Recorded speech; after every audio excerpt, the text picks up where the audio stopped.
এই 1-1.5 বছর আগে। 1.5 বছর আগে খুলনায়। হাকিমপুর চেকপোস্টে ৩৫ জন বাংলাদেশির আত্মসমর্পণ, দেশে ফেরার চেষ্টা অব্যাহত। উত্তর ২৪ পরগনার বসিরহাট মহকুমার স্বরূপনগর থানার হাকিমপুর সীমান্তে আবারও বাড়ছে বাংলাদেশি অনুপ্রবেশকারীদের দেশে ফেরার চাপ। গত কয়েকদিন ধরে হাকিমপুর এলাকায় অনুপ্রবেশকারীদের গতিবিধি নজরে পড়ছিল বিএসএফের।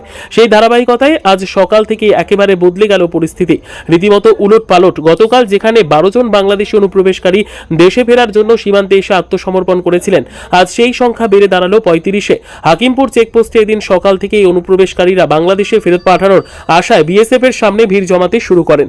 সীমান্তে অনুপ্রবেশ ও ফেরার এই পুনরাবৃত্তি ঘিরে এলাকায় নিরাপত্তা আরও জোরদার করেছে বিএসএফ। তবে কেন এত ব্যাপক সংখ্যায় বাংলাদেশি নাগরিক ভারতে ঢুকে ফিরে যাচ্ছেন তা নিয়ে উঠেছে একাধিক প্রশ্ন। হ্যাঁ, ঘুনি কোথায় সেটা? যাত্রার কাছে ঘুনে। কতদিন আগে এসেছিলেন? 8-10 বছর আগে। তা ফিরে যাচ্ছেন কেন এখন? যাত্রী এখানে থাকার মতো নেই। আপনার কারো কাগজপত্র কিছু হয়নি? না। কিছু করেননি? না। আসছিলেন কোন সাইড দিয়ে? ওই বর্ডার তো আসছে না। বর্ডার তো বাংলাদেশে কোথায় বাড়ি আপনার? এই যে যখন আসছিলেন কোন দালাল ধরে আসছিলেন? হ্যাঁ, হ্যাঁ। দালালে কত নিয়েছিল? এখানে কতজন আছেন আপনারা? এখানে এখন কতজন আছেন? 30 জন। আচ্ছা, কতদিন আগে আসছিলে বাংলাদেশ থেকে? 1-1.5 বছর আগে। 1.5 বছর আগে। তো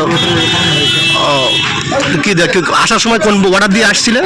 এটা তো বলতে পারবো না। আমরা দালাল ধরে আসছিলে?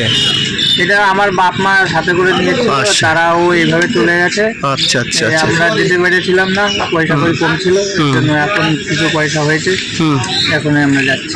কোথায় বাংলাদেশি বাড়ি কোথায়? খুলনায়। তো কতজন এখানে আছে একসাথে? একসাথে এখন আমরা এক জায়গা থেকে আসছি 4 জন। তোমার নাম?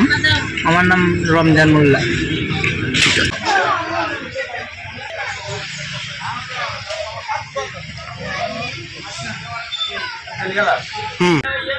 সাইকেল খুলে